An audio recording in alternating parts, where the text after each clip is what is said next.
ओम नमो भगवते वासुदेवाय। ओम नमो भगवते वासुदेवाय। ओम नमो भगवते वासुदेवाय। नारायणं नमस्कृत्य नरं चैव नरोत्तमं देवीं सरस्वतीं व्यासं ततो जयमुदीरयेत्। नश्यप्रायेषु भद्रेषु नित्यं भागवत सेवया भगवती उत्तमा श्लोके भक्तिर्भवति नैष्ठकी। कृष्णाय वासुदेवाय देवकी नंदनाय च नन्दगोपाकुमाराय गोविन्दाय नमो नमः। ओम नमो भगवते वासुदेवाय।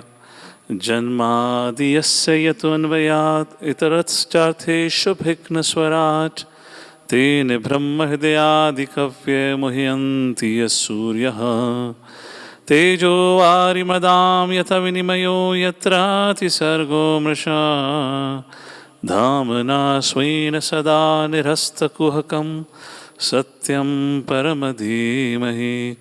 धर्मोप्रोचितकैतवत्र परमो निर्मत्सराणां सतां वेद्यं वास्तवमत्र वस्तु शिवदं तापत्रयनमूलनं। श्रीमद्भागवते महामुनिकृते किं वा परिरीश्वराः सद्यो हृद्यवरोधते यत्र कृतिभिः शुश्रूभिस्तशनात्। प्रायेण अल्पायुष्यसभ्या कलावस्मिन् युगे जनाः मन्दसु मन्दमतयो मन्दभाग्या उपद्रुतः। नारायणं नमस्कृत्य नरं चैव नरोत्तमं देवीं सरस्वतीं व्यासं ततो जयमुदीरयेत्।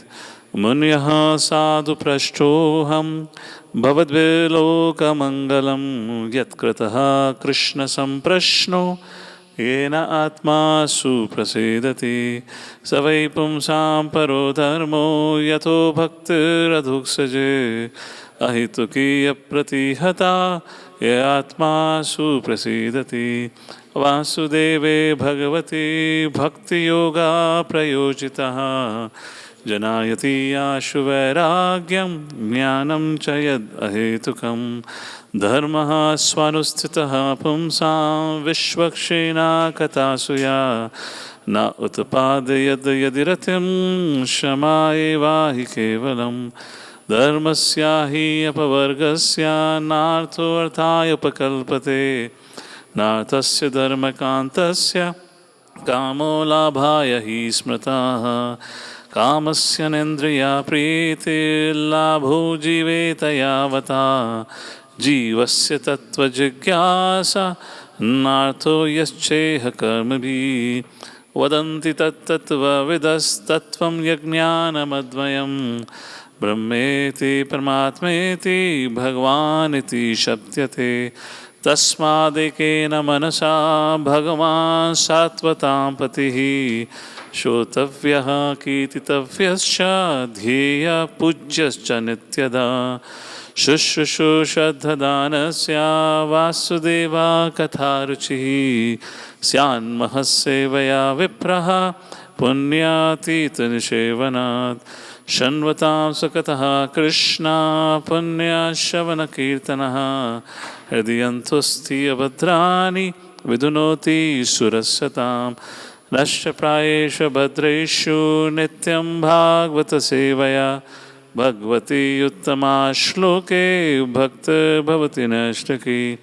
तदा रजस्तमो भावः कामलोभादयश्च ये चेत एते अनाविद्धं स्थितं सत्त्वे प्रसीदति। विद्यते हृदयाग्रन्थिश्छिद्यन्ते सर्वसंशया क्षीयन्ते चास्य कर्माणि द्रष्टा इवात्मनीश्वरे।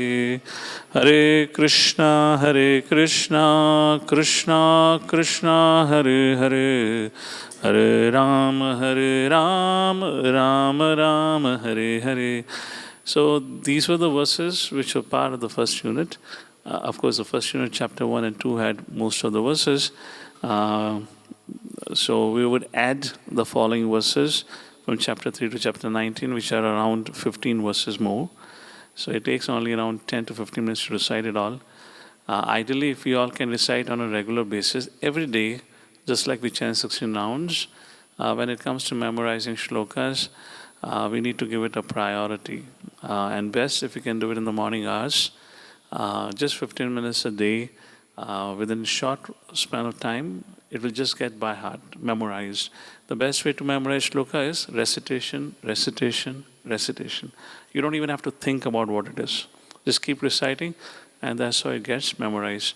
And it helps in sharpening the intelligence. Okay, let's go ahead in the remaining verses that we have. Ete cham sakalha pumsaha Krishnastu bhagavan swayam Indrari vyakulam lokam hridayanti yuge yuge Krishne swadhama upagate dharma jnanadibhi saha Kalau nashta drashamesha purana kodunodita Nayat vachaschitra padam harir yashu Jagat pavitram praganita karhichit Tatvaya samtitam nushanti manasa Nayatra hamsa niramanti shikshaya Tadvag visargo janataga viplavo Yasmin prati shlokam nabadavati api Namanyanantasya shankitani yat Shanvanti gayanti grananti sadavaha Tyaktva sudharmam charanambujam harir Vajanna pakvota pate tato yadi Yatra kava bhadram abhad amushyakim Kovata apto abhajata sadharmata Tasyeva hetu prayate ko vidu Na labhyate yad brahmatam upari yadaha Tallabhyate dukhavad anyatha sukham Kalina sarvatra kabhira ramhasa Yasya vaishuryamanayam Krishne paramapurushe Bhaktir utpadyate pumsaha Shoka moha bhayapaha Atmaramas chamanyo nirgranta apirukrame Kuruvanti haitukim bhaktim ittam bhuta guno hari Krishnaya Vasudevaya Devaki Nandanaya Cha Nanda Gopa Kumaraya Govindaya Namo Namaha Namaha Pankajnabhaya Namaha Pankajmaline Namaha Pankajnetraya Namaste Pankajangre Vipadashantuta Shashvat Tatra Tatra Jagadguru Bhavato darshanam yasyad apunarbhava darshanam Janmashwarya shuta shribhiredhamana madhapuman Naivarati abhidatum vai tvamakinchana gocharam Tvai me ananya vishayam mate madhupate sakrat Ratam udhvata daddha gangai vogham udanvati Bhavadvida bhagavata stita bhuta swayam vibhu Titi kurvanti tithani swanta sthena gadabrata. All right, this ends. So I believe we have verses here until the 13th chapter. We have not added verses after that. We'll add it. So this is what it is for today for recitation. All right. Just like Srimad Bhagavatam is considered extremely important scripture, so then we can imagine our acharyas like Rupa, Sanatan, Jeev and others would have done some comprehensive study of this. Generally we'll find many of them, Sanatan Goswami, Jeev Goswami, Vishnu Thakur, and many of them have written commentaries. But there's one thing particular which I thought I'll just introduce you, because as I was quoting it before, some of you had asked me a question. So this is a very famous, is it visible now? Yeah. So don't go with the whole thing. This is a very quickly created slide. I thought I'll just have it and I'll send it to you if in case you want to read it for yourself. I'll just give a quick summary. So, just like Srimad Bhagavad Gita, we say there are 5 themes: Ishvara, Jiva, Kal, Karma, Prakriti. So, Srila Jiva Goswami did a brilliant work known as Sat Sandarbhas. What is a Sat Sandarbha? These are the 6 themes that Srila Jiva Goswami picked up from Srimad Bhagavatam, and it's a thematic study, and he has presented 6 topics like Bhagavat Sandarbha, Priti Sandarbha, Paramatma Sandarbha, like that, and focused on that particular aspect. This beauty of this Sat Sandarbhas, particularly of that, any kind of a doubt or philosophical confusion has been thoroughly clarified by Srila Jiva Goswami in this. So right now what we are going through with this, we're going through a storyline chapter by chapter, and we'll come across many important concepts, but things may not be still some philosophical doubt. But through this Sandarbhas, which is nothing but Bhagavatam verses after Bhagavatam verses, and he has quoted additional references to make a point or prove a point. All of you would have had one experience with Srila Rupa Goswami's Bhakti Rasamrita Sindhu.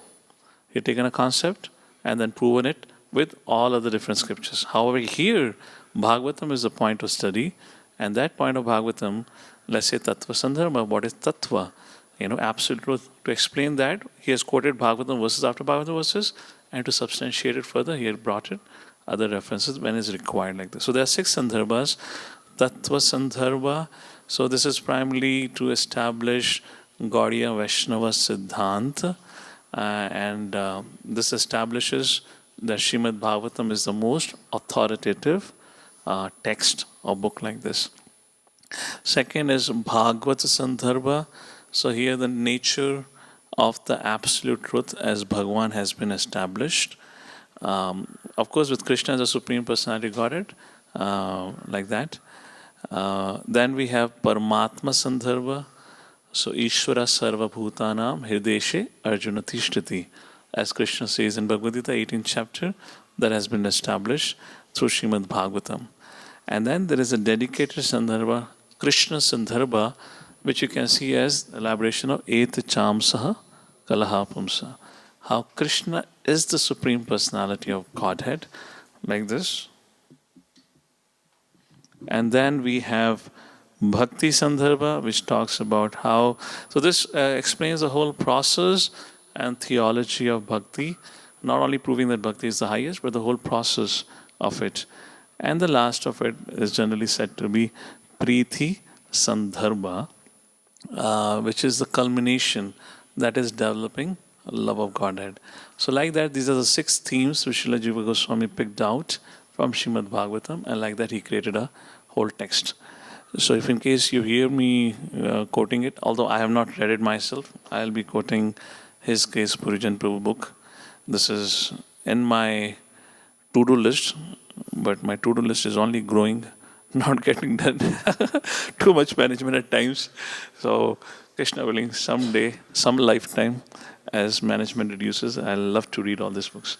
But at least I'm giving a little bit overview here. All right, let's begin with chapter number 4, appearance of Srinada, text number 1. Vyasavacha iti bruvanam samstutya muninam dirgha satrinam vratta kullapati sutam Bhavarcha Shaunako Abrave. So, Vradha Kulapati Sutam. So, Suta means unto Suta. Who spoke? Shaunaka Rishi. Shaunaka. Who is he? He is elderly. So I already established before getting into a break. He is Kulapati. Kulapati means who have at least 10,000 disciples. Who maintains 10,000 disciples, and on top of it, he is elderly. So on hearing Sutta Goswami speak, Shaunaka Muni, who was elderly, learned leader of all the rishis engaged in that prolonged sacrificial ceremony, congratulated Sutta Goswami by addressing him as follows. Purport. In a meeting of learned men, when there are congratulations or addresses for the speaker, the qualifications of the congratulator should be as follows. In our context, the qualification of the host should be as follows. You getting it? All right. अभी तक आप लोग सब मजे ले रहे थे speaker की क्वालिफिकेशन सुनकर. अभी आप लोग की क्वालिफिकेशन की बात आई अब यहाँ पर. All right. So first, he must be the leader of the house and an elderly man. He must be vastly learned also.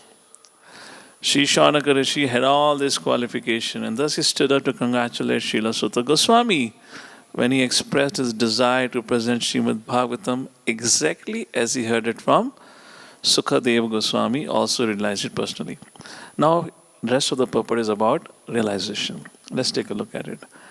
Yasvanubhavam Akhila Shruti Saramekam Adhyatma Deepam Atitim Samtamuvandham. That particular verse, Yasvanubhavam Akhila Shruti Saramekam, that also talks about realized by Sukadeva Goswami. So, what is realization?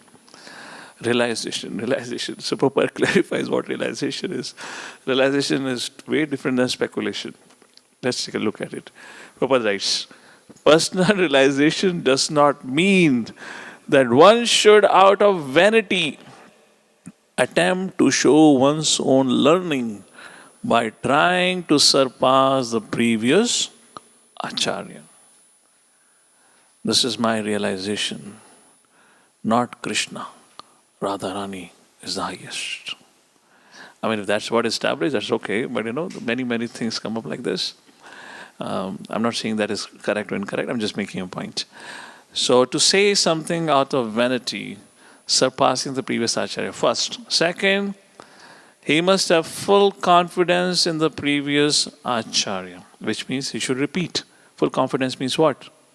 Confidence means then only you will repeat, na? Third, at the same time, he must realize the subject matter so nicely that he can present the matter for the particular circumstances in a suitable manner. So, the idea is, according to time, place, circumstances, to present the subject matter, like Srila Vyasadevji is doing. Why Srila Vyasadevji had to, compile all the scriptures? Nobody told him. He did it himself. Srimad Bhagavatam, of course, he was instructed. There's no reference, at least I haven't come across that somebody told Srila Vyasadeva to compile. Why did he do so? I believe this chapter itself would have that discussion. And the reason is because he saw, the Prayin Alpaisha, something like that. He saw the condition of Kali Yuga and the situation of the residents, and therefore understanding that people would be ill-fated, will have a poor memory, they'll find it very difficult to understand, and then how do we really help them? Therefore, he understood that they will not be able to memorize, therefore I need to write. And then after writing all this thing, then he composed Mahabharata, the idea of Mahabharata, which we read in the 3rd canto. Actually, this is in the context of Maitrimuni and Vidurji. So when Vidurji met Maitrimuni, so Maitrimuni said, well, I know. What is Vidurji's connection with Vyasadeva? He is a father. And Maitri and Vyasa were the friends. So he addresses Vidurji as a son of Vyasa and as a friend. So he said, I know why your father or my dear friend composed Mahabharata. In other words, he was trying to say, you are a son of Vyasadeva. Why are you asking me? You know everything. In that context, he said, why did Srila Vyasadeva compose Mahabharata? Because people like to hear stories. Stories के रूप में उनको lollipop मिलती रहती है. So people like to hear stories and they find it easy, in particular in Kali Yuga like that. So that's how Srila Vyasadeva did all that effort. So Prabhupada is saying, at the same time, he must realize the subject matter so nicely that he can present the matter for the particular circumstances in a suitable manner. So as the situation dictates, we should present the idea. This is what maturity is being described here like that. So very important. And Srila Prabhupada was the best person for this. You know that example, right? I believe you might have heard of it. I would have said it before also. Srila Prabhupada was invited. His disciples would take him everywhere. Prabhupada said, okay, let's explore. So he was invited into a ranch. And Prabhupada entered the ranch. And to utter surprise of Prabhupada, there was nobody on the ground. There was no cottages. Prabhupada said, what kind of ranch is this? And then the host over there, the gardener, says, Swamiji, our people live on the branches, tree houses. So all of them, nobody was staying on the ground. They all were living in the tree houses on the branches. So Prabhupada said, okay, so where do I sit and speak? So Prabhupada was given a place to sit, and he did some hula gula, whatever his style would be, to inform. And all these men and women climbed down from the trees like animals, came and sat in front of Prabhupada, fully naked. Not even 1 millimeter dress on their body. Now, you don't imagine, but hypothetically, if you have to speak to such an audience, I would sing Narasimha Aarti, frankly speaking. First my protection, then your protection, or what will happen to you. How do you speak to this audience who is so crazy? Who has given up everything. Like, you remember that famous poster, which was published in a paper as an advertisement? And the poster was like, Prabhupada is going so high, and Prabhupada had to put his hand like this on the head. And the post said, you want to experience the highness like a Swami? You want to become high like a Swami, because they used to take drugs to experience that, And Prabhupada was sitting like this. And the pose was like, Prabhupada is not able to control his flying. He had to put his hand on the head to put himself on the ground. Like that, the advertisement was put. So Prabhupada began, this audience came, and Prabhupada said, so all of you have an experience. When we throw our clothes away, we experience a sense of freedom. Similarly, when we throw away our body, then we experience the quality of the soul. That experience is far greater than the experience of throwing away your clothes. Direct connect. Direct experience. Who could have had the better experience of that? This is the point which is mentioned here. Anyways, okay, let's move forward. At the same time, we must realize the subject matter so nicely that he can present the matter. So what I'm trying to bring over to your attention, my humble request to all of you, please study and hear Prabhupada lectures. In fact, all those Prabhupada lectures have been transcribed. If you find it difficult to understand, that's only the beginning. After a while, you will begin to understand. Go through Prabhupada transcriptions. They all have been transcribed. Prabhupada letters have been transcribed. Extremely vital. We get some very, very vital clues about how to present, how to oversell and live as a Vaishnava. And we have had the best Acharya for us. Who have spoken to all kind of audience, from the politicians to everyone like that. So please do, hear him regularly. All right. The original purpose, where was I? Yeah. Next, the original purpose of the text must be maintained. We're talking about what is realization is. So the purpose of the text should not be altered. Fifth point, no obscure meaning should be screwed out of it. Sixth point, it should be presented in an interesting manner for the understanding of the audience. So these are the 6th point, which is called as realization. All right, so the 6th point is given. You can refer back again. The leader of the assembly, Shaunaka, could estimate the value of the speaker, Sutta Goswami, simply by uttering Yathaditam Yathamati. Therefore, he was very glad to congratulate him in ecstasy. No learned man should be willing to hear a person who does not represent the original Acharya. Prabhupada concluded saying, when Bhagavatam becomes useless, Bhagavatam recitation for extraneous purposes, the last line, is useless labor both for the speaker and for the audience. For example, if it is only for maintaining livelihood, that's the time Bhagavatam study becomes useless. So, who was Sutta Goswami? It is mentioned in the first canto. Please go to first canto, 18th chapter, verse number 18. Sutta Goswami speaks about himself. So let's take a look at it briefly here and what he says about himself. 1.18.18.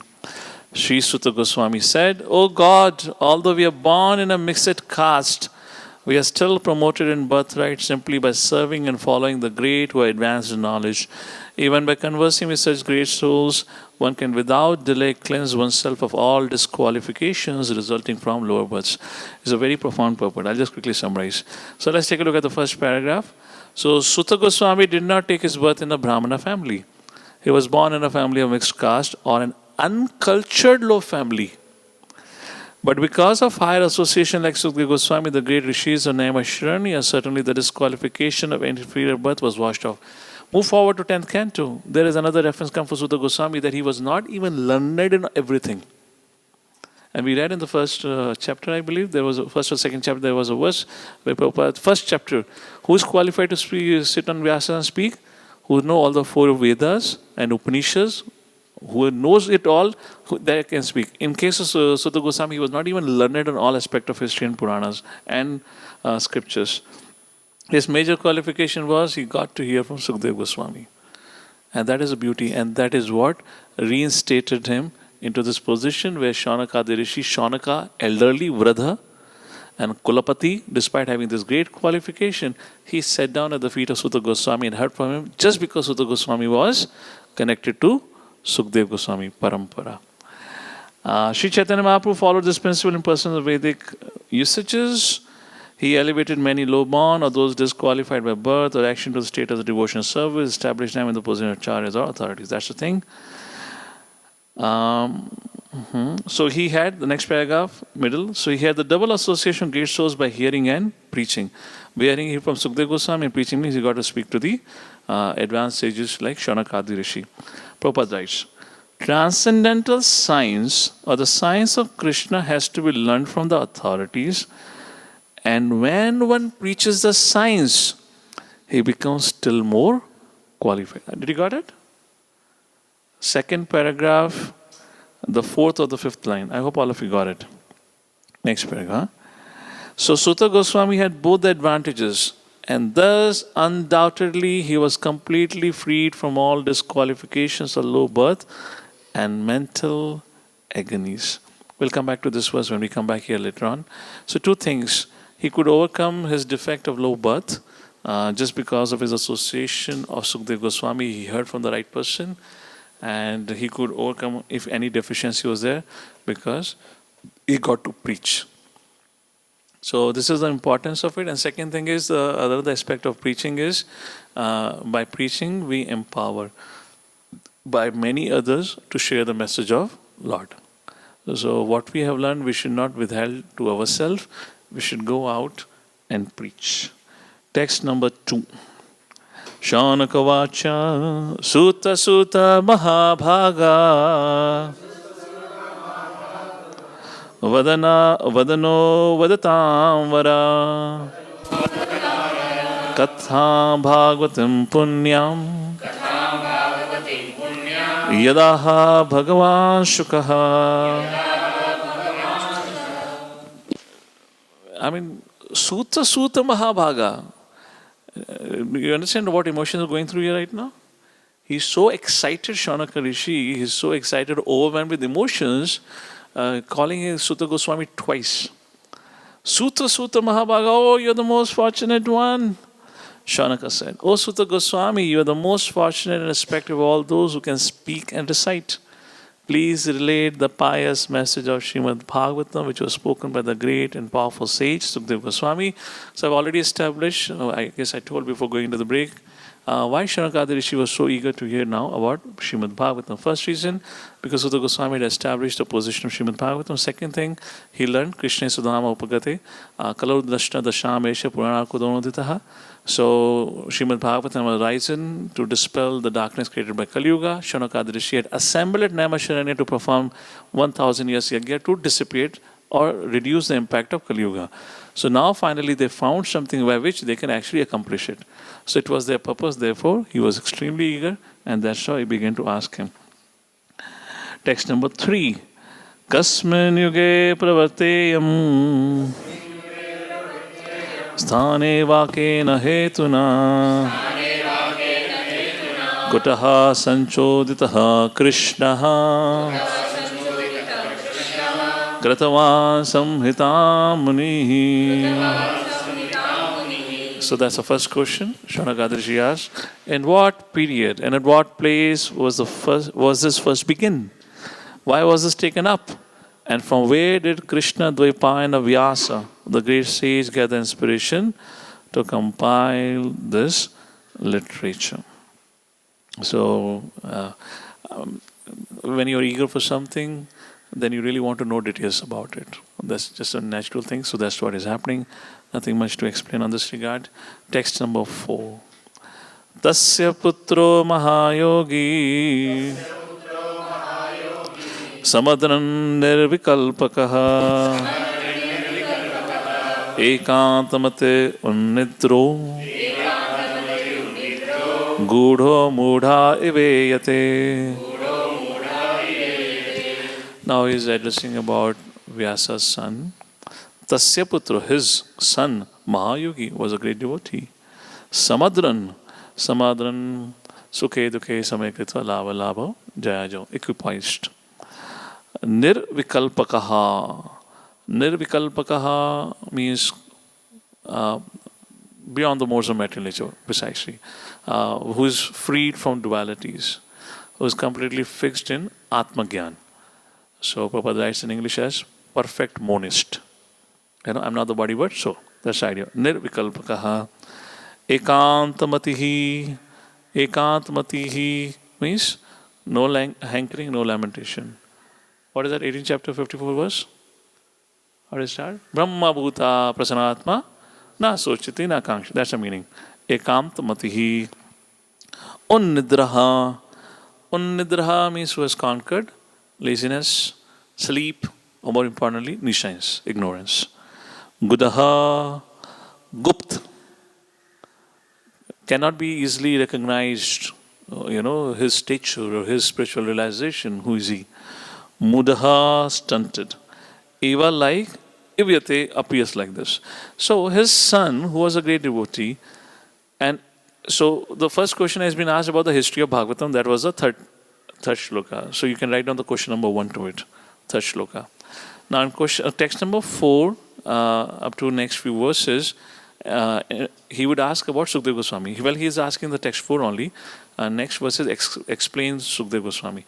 So Vyasdev, in what situation he composed, who gave inspiration, that is the first question. Now the second question, that is from text 4 onwards, you can write down in your book.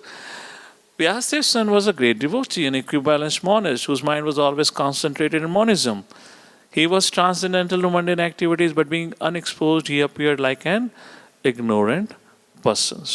Like this. So now in the next few verses, Shaunaka Rishi would explain each of the points that he said. Why am I saying he was nirvikalpakaha? Why am I saying that he is gudho?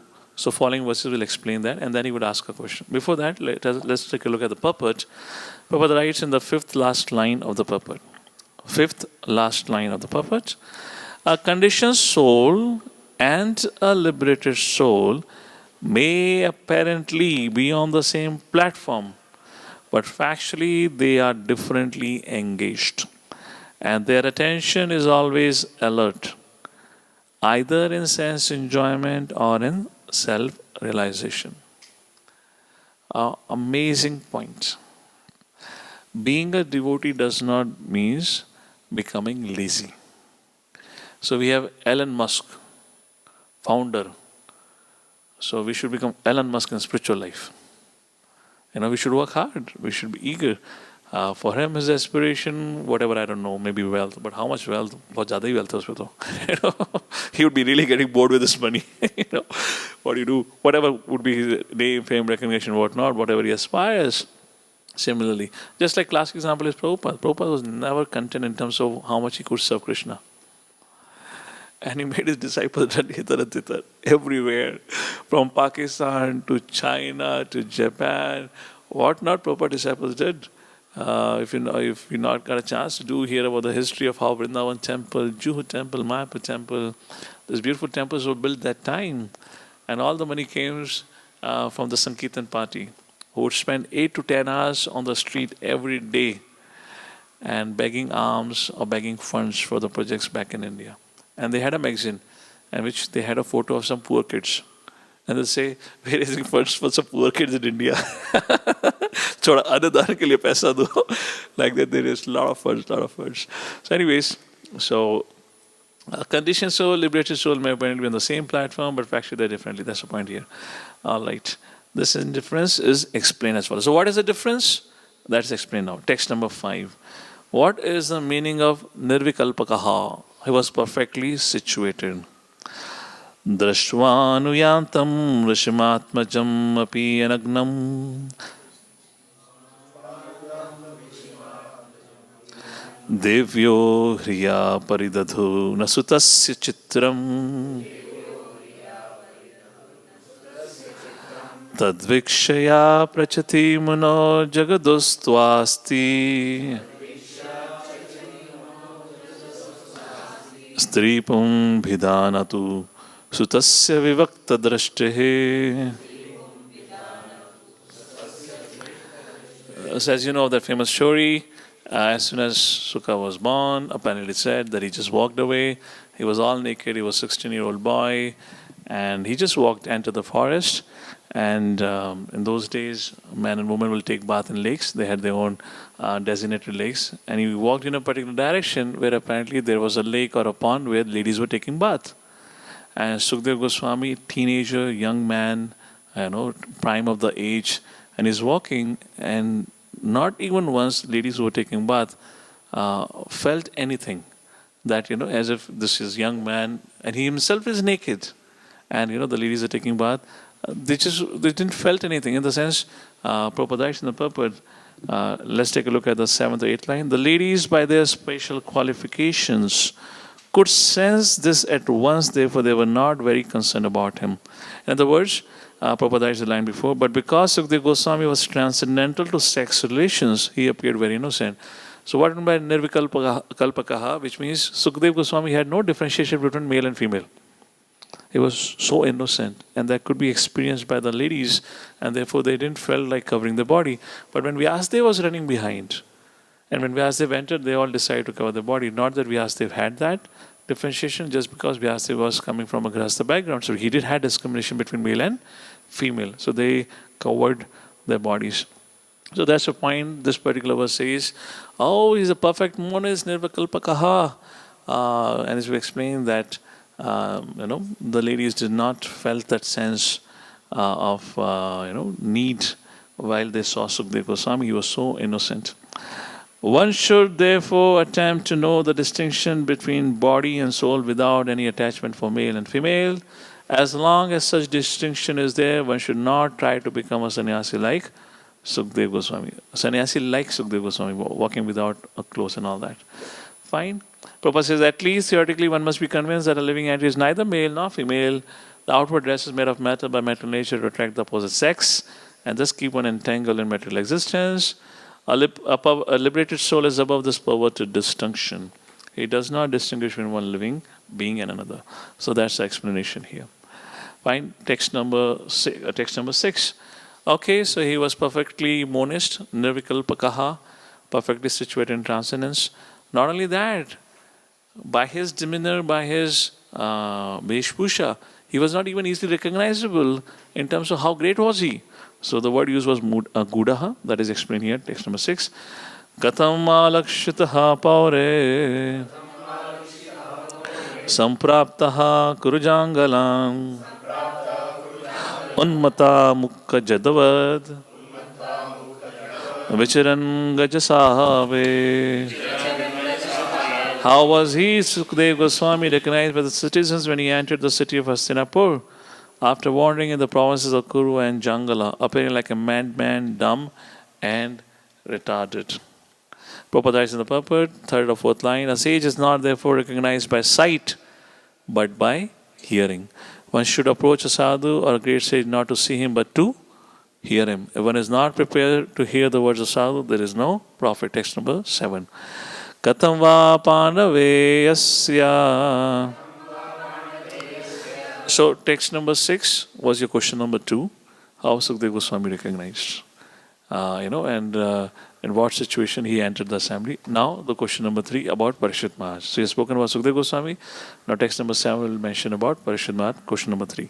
Katam va pandaveyasya Rajarishi Munina Saha Samvadaha Sambhuttata Yatraisha Satvati Shruti.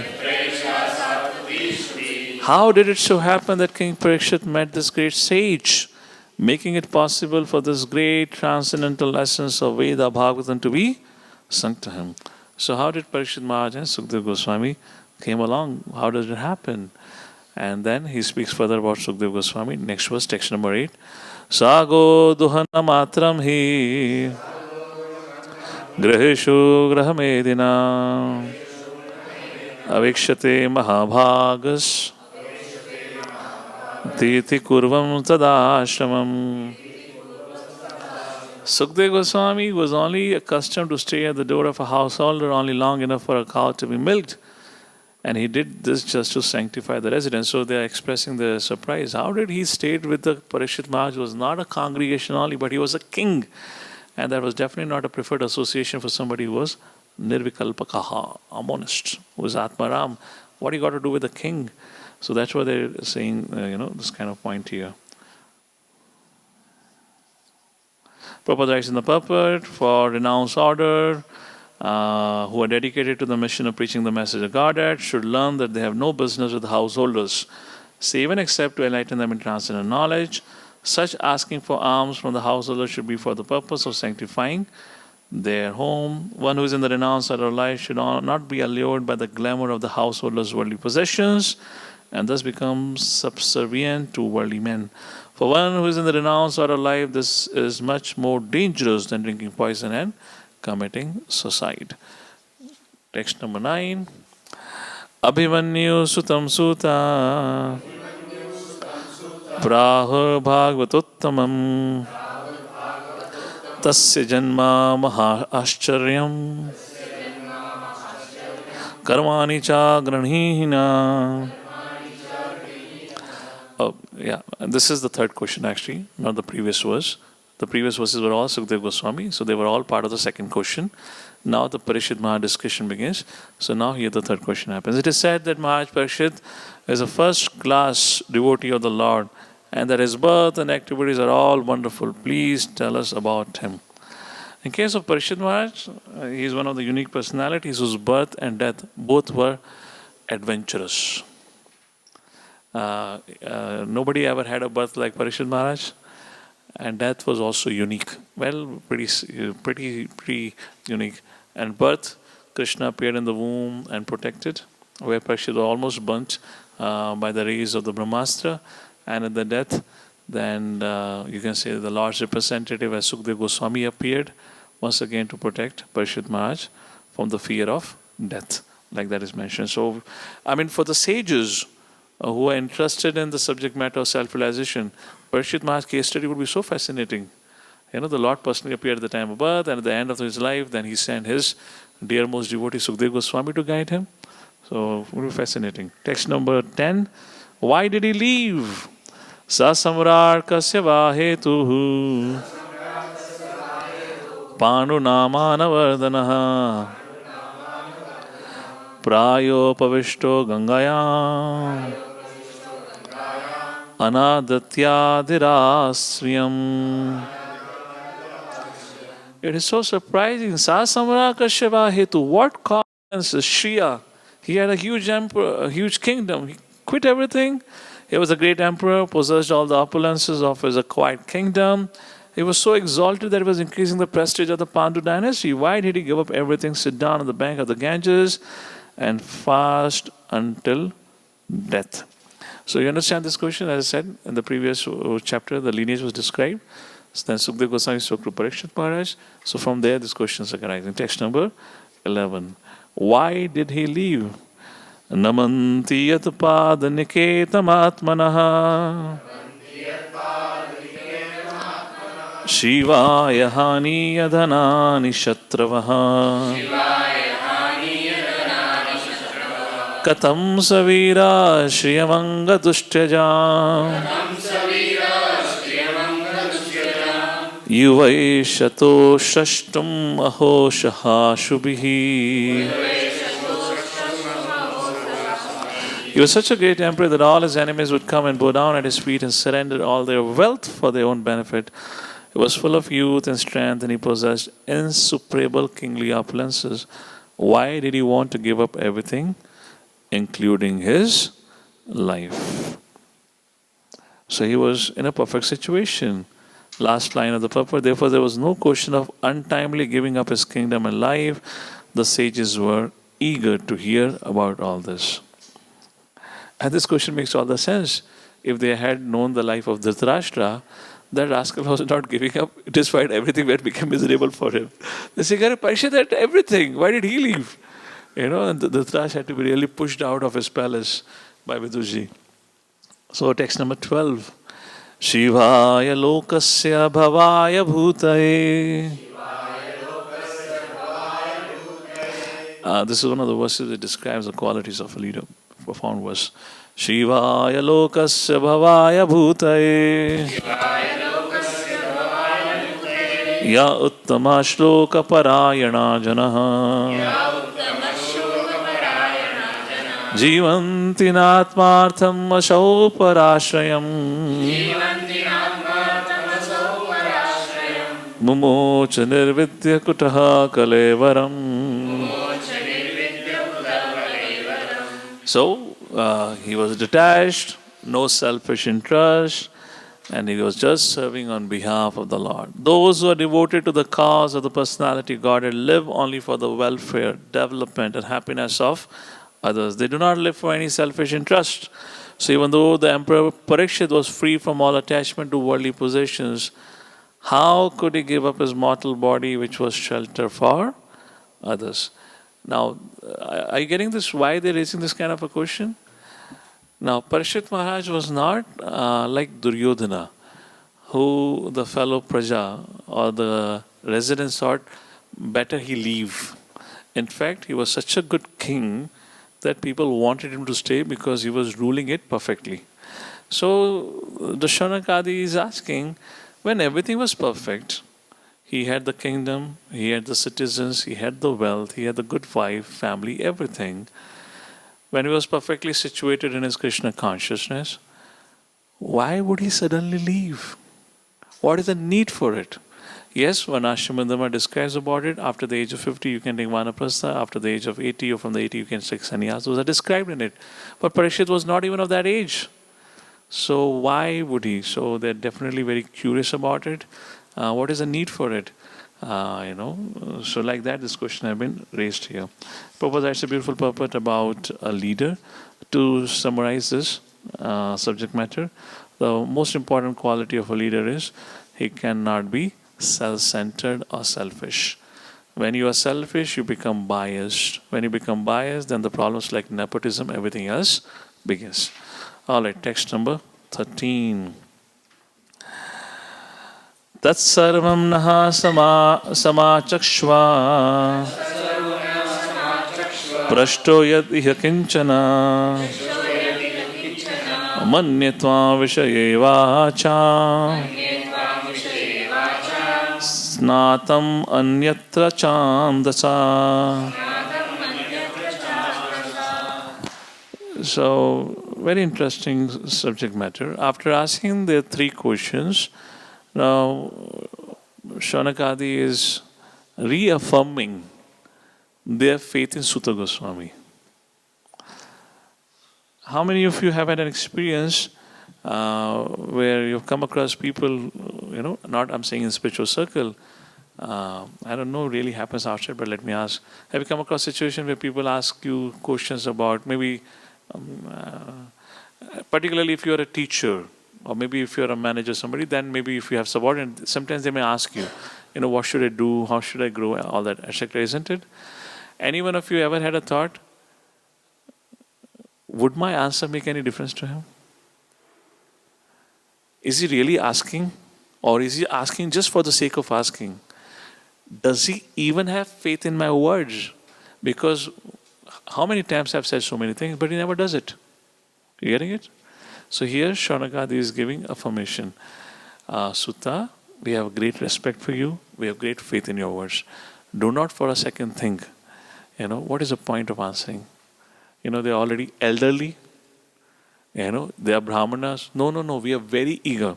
So like this, in that context was spoken. We know that you're expert in the meaning of all subjects, except some portions of the Vedas. So that was a weakness we were mentioning before. And thus you can clearly explain the answers to all the questions we have just put to you. So they are kind of reaffirming their faith in Sutta Goswami. that we know that you can address like that. All right, text number 14. Sutavacha. So now from here, Sutta Goswami begins to answer. I'm trying to cover my syllabus, so therefore I'm just running a little bit. So I'll just cover 10 more verses. So we stay on the timeline like that. Text number 14. Sutavacha.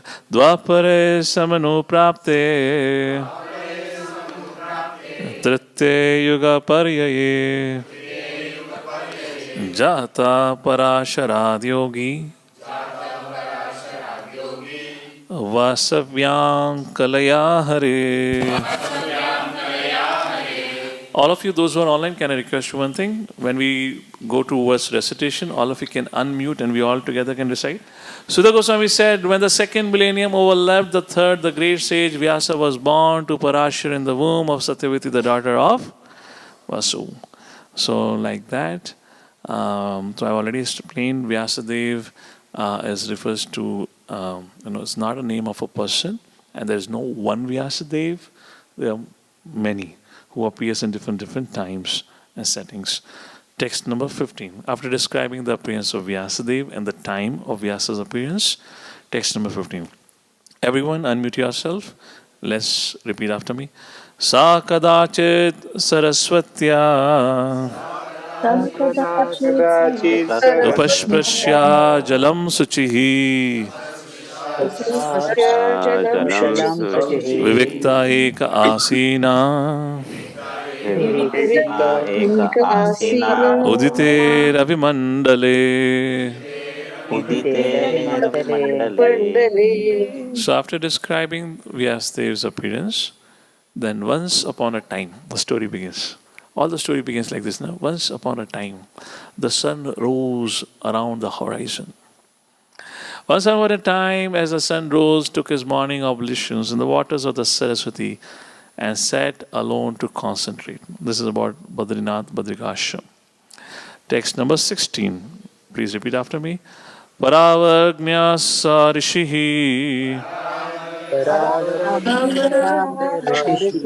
Kalena vyaktaram hasa Yugadharma vyatikaram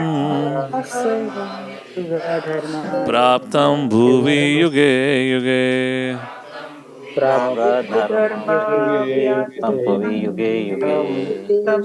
So, Vyasadeva sat in meditation, and what he saw the future. The great sage Vyasa saw anomalies in the duties of the millennium. This happens on the earth in different ages due to unseen forces in the course of time. So he saw the people in Kali Yuga will become too much interested in matter, which is temporary. And then what happens? Text number 17 and 18. Please repeat after me. Bhautikanam cha bhavana Shakti rasham cha tatkritam Ashadhadhana nihasatvan Durmedan sitayushaha Durbhagan sajanan vikshya Mune divyena chakshusha Sarva varnashamanam yat Tatyo hitam amogadra. So now Vyasadevji is seeing what's going to happen in Kali Yuga. The great sage who was fully equipped in knowledge could see through his transcendental vision the deterioration of everything material due to the influence of the age. He could also see that the faithless people in general would be reduced in duration of life and would be impatient due to lack of goodness. Thus he contemplated for the welfare of men in all statuses and orders of life. So, just few verses before, Prabhupada was speaking about one of the aspects of realization is to speak according to time, place, and circumstances. And when he saw the audiences like this, therefore, Vyasa began to ponder, how do I present so that they can understand it? Well, because forget about understanding. First of all, they should remember something to understand it. Therefore, he thought of writing it. And Prabhupada goes into the Kali Yuga talking about how everything have reduced from the produce from the land, from the output of the milk from the cows, to so-called intelligence, like this. And then Prabhupada speaks about it. There are so many TB patients in TB hospitals, but formerly this was not so because the time was not so unfavorable. So Prabhupada talks about the unfavorable situation now, like this in this age. Text number 19. So what did Vyasadev did? Chaturhotram karma shuddham prajana vikshavaedikam vaidada yagna santatyai vedam ekam chaturvidham.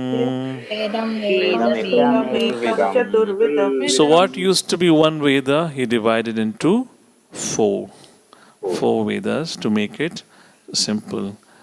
So the four Vedas became Rig, Yajur, Sama, and Atharva, and then followed up by the Puranas, Mahabharata, Samhitas, like that, which is said to be the fifth Veda. Puranas and Mahabharata was written, I'm reading from the purport, were made from related historical facts which explain the teaching of the four Vedas. There is no point in doubting the authorities of Puranas and Mahabharatas like that. That's been described here. Prabhupada gives a quotation. Text number 20. So now he has divided the Vedas into four. Then what happened next? Rig Yajuhu Sama Atharvyakyaha Veda Chatvara Udrataha Itihas Puranam Cha Panchamo Veda Uchyate. So four Vedas and Itihas Purana became the fifth Veda. Text number 21. Tatrag Veda Dhara Palahe Samago Jaimani Kavihi Vaishampayana Evaiko Nishnato Yusamuta.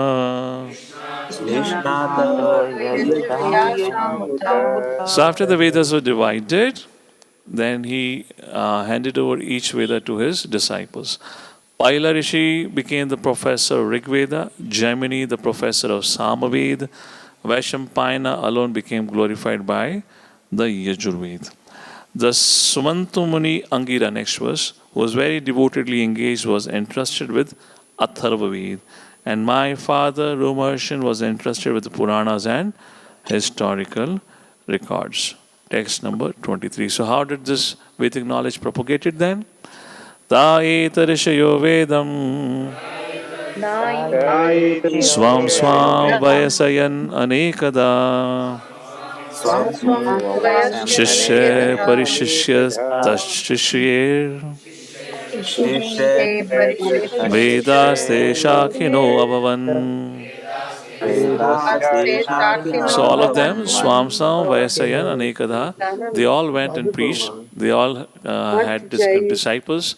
They had grand disciples. Grand disciples taught to great grand disciples. Like that, the lineages started. All these learned scholars, they turned rendered their entrusted Vedas unto their many disciples, grand disciples, and great grand disciples. And thus the respective branches of followers of the Vedas came into being.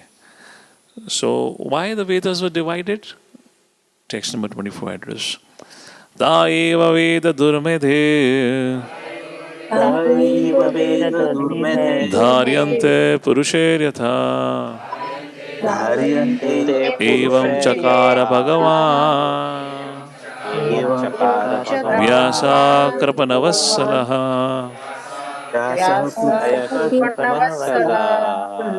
So, text number 24 and 25 will conclude this discussion on why Srila Vyasadeva divided the Vedas. What was the need for it? So, text 24 and 25 talks about it. Let's take a look at the purport. The Veda is one, and the reasons for its division in many parts are explained. The seed of all knowledge of the Veda is not a subject matter which can be easily understood by any ordinary man. First thing. There is a stricture that no one should try to learn the Vedas who is not a qualified Brahmana. Third. And then Prabhupada says how the stricture have been misinterpreted like this. Brahmana means birthright. Well, another section of the people take this as an injustice to members of other castes who do not happen to take birth in a Brahmana family has become a conflict. Next, the subject matter is understood by persons with exceptional qualities of goodness. So like this, there are 4 reasons I mentioned how Vedic study is not easy. And then finally Prabhupada concludes in the 5th last line, at the present age, the mode of goodness is almost nil.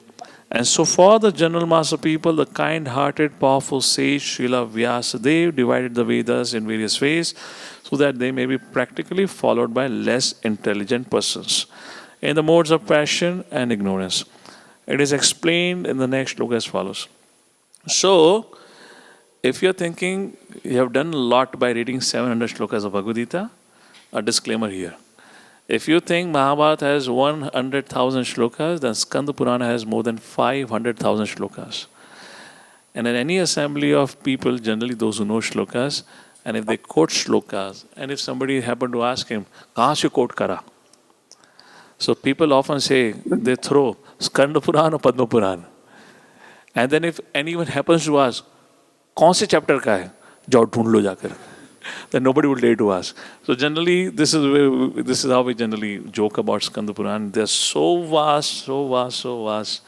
So, we find difficult to read 700 verses, and then after 18,000 verses, what to speak about all the Puranas. So here we should have a sense of gratitude that Srila Vyasa for us, Kali Yuga Pranis, he did this hard work of giving us Srimad Bhagavatam, otherwise not in our capacity to read Purana and Itihas. Let me give you a little bit of facts about study of Vedic knowledge. What it involves, study of Vedic knowledge. Give me 1 second. Yeah. So, how your Vedic education was, what it meant. So,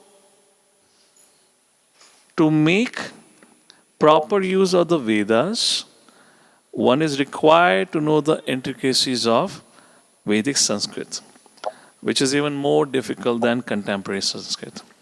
In addition, the Vedas cryptic verses required a qualified guru under whom they can be studied. So this is all Vyasadeva is thinking. Where would people find such qualified gurus in Kali Yuga? Before undertaking a study of the Vedas, before even you can go and buy Veda from your bookstore, this is the prerequisites. It is expected that a student will have first studied the 6 Vedic corollaries or limbs known as Vedangas. Vedangas. What are the 6 limbs? First, Shiksha, the science of pronunciation. Kalpa, the process of performing sacrifice. Third, Vyakarana, grammatical rules. Fourth, Nirukta, the meanings and derivations of difficult words used in the Vedas. Fifth, Jyotish, astronomy and astrology. And sixth, Chandas, Vedic meters. Who would teach these subjects and who would be capable of learning them? I would say, जिसने ज्योतिष और चंदा सीख लिया वो तो अपनी दुकान खोल के बैठ जाएगा, बोलेगा आगे की जरूरत ही नहीं है. I'm happy with my earning now. So who would go to that? So like that is mentioned, this is from Kurma Puran, 52 chapter verses 19 and 20, talking about all these details over here. Fine. मैं इतना नहीं पढ़ूंगा, बहुत सारा यार ये Vedas. So let me just give you a little clue. So 4 Vedas were further divided into 1,130 branches. So Rig Veda was divided into 21 branches, Yajur Veda in 100 branches, Sama Veda into 1,000 branches, Atharva Veda into 9 branches. Sum it up becomes 1,130 branches. Each of this branch has 4 subdivisions. Okay? Samhita, Brahmanaha, Aranyakaha, and Upanishad. So altogether the Vedas consist of 1,130 Samhitas, 1,130 Brahmanas, 1,130 Aranyakas, and 1,130 Upanishads. Total of 4,520 books. Like this. And then, of course, after that, you go to Vedanta Sutra and so many things. I remember, how many of you have that document about Vedic knowledge compiled by His Holiness Suhatra Swami Maharaj? If not, then remind me, I'll send you. If you want to have some headache, you can read it. So this is this almost 20-page document about what the Vedic scriptures are. And I like knowing things. And I would have read it dozen of times. I still don't remember what it says. There's Aranikas and Brahmanas. So that goes in detail. What this Brahmanas, not Brahmanas, Brahmanas, what it means, what kind of verses it has. Aranikas, what it means, what kind of verses, what is the purpose of it. It's around 20-30 pages. If you need it, want to remind me, I'll just share it. Those who want to have some little brain exercise, they can read it for themselves. All right. So that was the introduction. Let's complete our subject matter for today. Text number 25. So the point I was trying to make here through all this thing, Vedic knowledge is not so easy. It's so difficult. And we know what our level of concentration purpose in present age, the mode of goodness is almost nil. Therefore, I hope we understand the importance of Chaitanya Mahaprabhu's descent. For him to come and teach us one scriptures, Bhagavatam, one mantra, Hare Krishna Mahamantra. That's it done. Don't waste your time with different kind of yajnas. Don't waste your time with different kind of scriptures. And make your life successful. Text number 25. Stri Shudra Dvija Bandhuna Traina Shruti Gochara Karma Shreyasi Mudhana Shreya evam bhavediha iti bharatam akhyana kripaya munina kritam. Out of compassion, kripaya munina kritam. Munina refers to Vyasa here. Out of compassion, the great sage thought it wise that this would enable man to achieve the ultimate goal of life. Thus he compiled the great historical narration called Mahabharata for women, laborers, and friends of the twice born. So what is the friends of the twice born? Those who are born in Brahmanas, Kshatriyas, and Vaishya, because they are the one who can read Vedic scriptures, not Shudras. They are therefore twice born. So they are born into Brahmana, Kshatriya, Vaishya, Kul, but they are not following the culture of that. Like this. They are said to be this thing. Then Prabhupada talks about it, about Garbhodan Samskara, Dvijabandhu, etc., etc. Last paragraph. The less intelligent classes of man, namely women, Shudras, and unqualified sons of the higher castes, are devoid of necessary qualifications to understand the purpose of transcendental Vedas. For them, Mahabharata was prepared. The purpose of Mahabharata is to administer the purpose of the Vedas, and therefore within this Mahabharata, summary Veda of Bhagavad Gita is placed. The less intelligent are more interested in stories than in philosophy, and therefore the philosophy of the Vedas in the form of Bhagavad Gita is spoken by the Lord Sri Krishna. Vyasa and Lord Krishna are both on transcendental plane, and therefore they collaborated in doing good to the fallen souls of this age. And Bhagavad Gita is what? And then, the Bhagavad Gita is the essence of all Vedic knowledge. It is the first book of spiritual values as the Upanishad. Vedanta philosophy is the subject matter for study by the spiritual graduates. Only the postgraduate spiritual student can enter into the spiritual or devotional service of the Lord, that is Srimad Bhagavatam. It is a great science, and the great professor is the Lord himself in the form of Lord Sri Chaitanya Mahaprabhu. And persons are empowered by him can initiate others in the transcendental loving service of the Lord. Matrimony says, 3rd canto, 5th chapter, verse number 12, the whole idea for your father to compile Mahabharata was to draw the attention of the mass of people to Krishna Katha. That's the reason he took on to this huge, humongous task of compiling Mahabharata. So like this, what all Vyasadevji did has been described. Why this all being spoken by Sutta Goswami? The question is about the history of Bhagavatam. What inspired Srila Sukdev Goswami, Srila Vyasadevji, to compile Bhagavatam? So far, a history has been mentioned. Now the actual reason will come. That is from 26 verse onward, which we'll see next time. After doing all this effort, which was done as a service, not that he was collecting some royalty on his books. So he was writing for some profit interest in his mind. All of this was done with only one intention, to help the mankind attain the goal of life. While trying to bring about hope in the life of others, Vyasadevji began to experience hopelessness in his life. He began to experience some kind of dissatisfaction, and this dissatisfaction led to the arrival of Srila Narada Muni. Narada Muni arrives, Vyasadeva surrenders to Narada Muni. He says, I've done everything that I could do, the purpose of my existence. I'm still not clear. Why am I not having the satisfaction? Why am I experiencing something missing? Can you imagine? Let's say there's an author who writes a book about love story, and he himself is a divorcee. This doesn't make sense. It's contradictory. Similarly, Vyasadeva have written so that it creates hope in the life of hopeless people. They find happiness, satisfaction. Yena atma suprasidati. And himself is dissatisfied. So he understood, I have done some blunder, I have done some mistake. And that's where Narada Muni comes, and Narada Muni inspires Srila Vyasadeva, that Vyasadevji, the only way living entity can be satisfied when they sufficiently hear about Krishna. Because you have spoken about Krishna in different Puranas, but you have not sufficiently and repeatedly, important, these are Prabhupada words, we'll see that ahead. You have not sufficiently and repeatedly glorified Krishna, therefore your purpose is yet unfulfilled. And therefore you are experiencing dissatisfaction.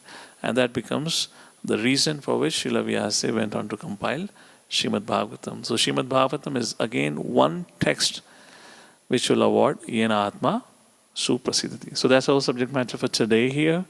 Next time when we meet, we'll continue from 26 verse onward, and we'll continue from the 4th chapter up to the 5th chapter. I will give out the verses number maybe in some time, so you have a note for you, and if you wish you can read it out before you come for the next class, because if you're able to catch up with reading before you come for the next class, your comprehension, your attention span would be greater, and you can think through the subject matter. So all right, so I'll pause here with today's discussion. 6 questions have been answered, and another set of 3 questions have been raised. And the first question, why did Vyasa compile, is under discussion. That will continue next week. Jagadguru Srila Prabhupada ki Jai. Srimad Bhagavatam ki. Any announcements or anything? All right, so those who all had written CBE, all of them have already passed that because they got a wrong paper. Those who wrote later on, their papers would be under evaluation. They would get their marks soon.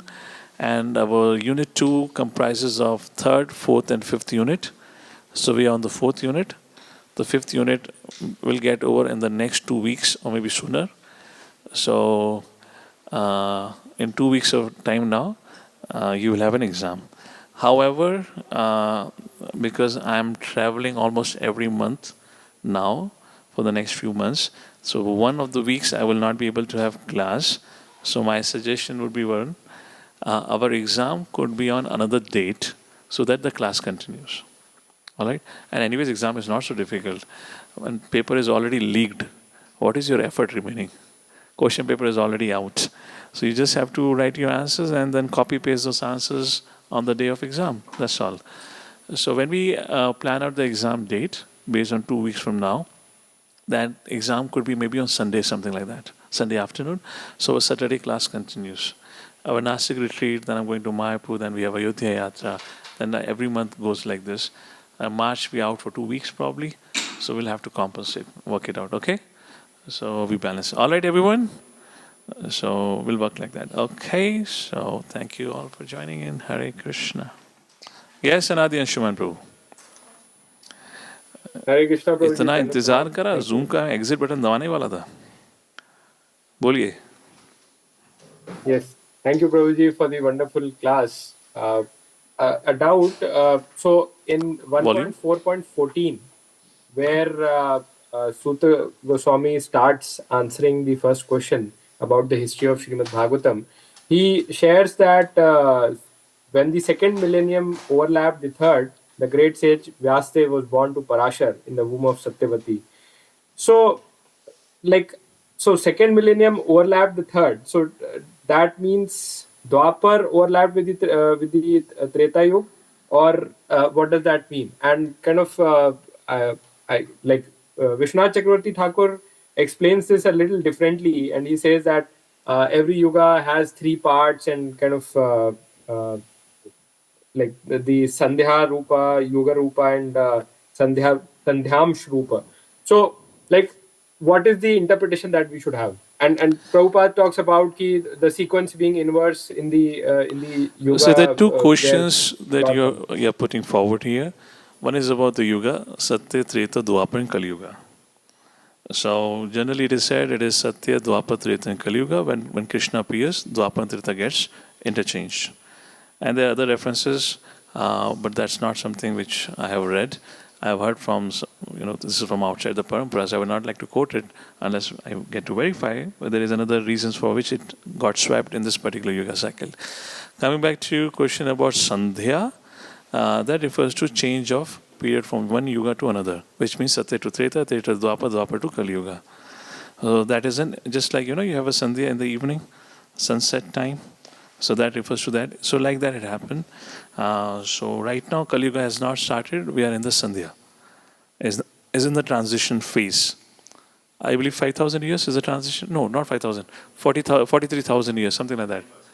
10% of it, so 43,000, not 43,000 years actually.